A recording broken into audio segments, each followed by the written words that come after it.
नमस्कार मंडळी, श्री स्वामी समर्थ। आज आपण तुरीच्या डाळीची आमटी कशी बनवायची ते बघूया। मी तर 1 वाटी, 2 वाटी, 3 वाटी डाळ घेतलेली आहे।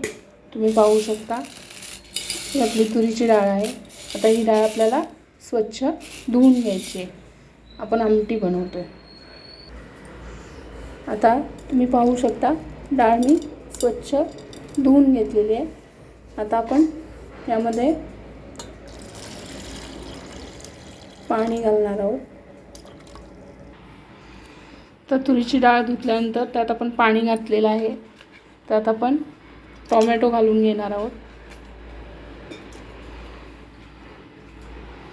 थोडीशी हळद,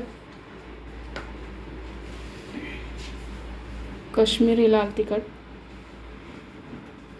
2 चमचे, घरगुती मसाला 1 चमचा, गरम मसाला, धना पावडर, जिरा पावडर। आता आपण डाळ कुकरला लावून घेतलेली आहे। तर डाळ शिजवून घेतोय आपण। कुकरच्या 3 शिट्ट्या होईपर्यंत आपण डाळ शिजवून घेणार आहोत। आता आपण भात बनवणार आहोत।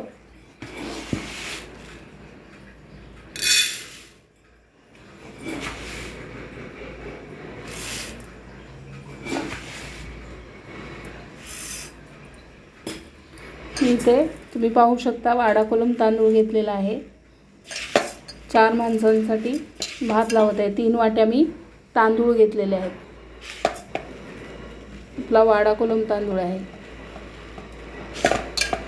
3 वाट्या तांदूळ घेतलेला आहे। आता तांदूळ धुवून स्वच्छ घेतलेला आहे। आता आपण हा भात गॅसवर ठेवणार आहोत। हा भात आहे। इकडे कुकरला आपण डाळ लावलेली आहे आमटी बनवण्यासाठी। तुम्ही पाहू शकता भाताला आता थोडी उकळी यायला लागलेली आहे। पाणी गरम झालेलं आहे। साधा भात कसा बनवायचा ते पाहतोय आपण। इकडे आपली आमटी पण तयार होत। आमटीसाठी शिजवलेली डाळ कुकरला लावलेली आहे। डाळ शिजली की आपण आमटीला फोडणी देणार आहोत।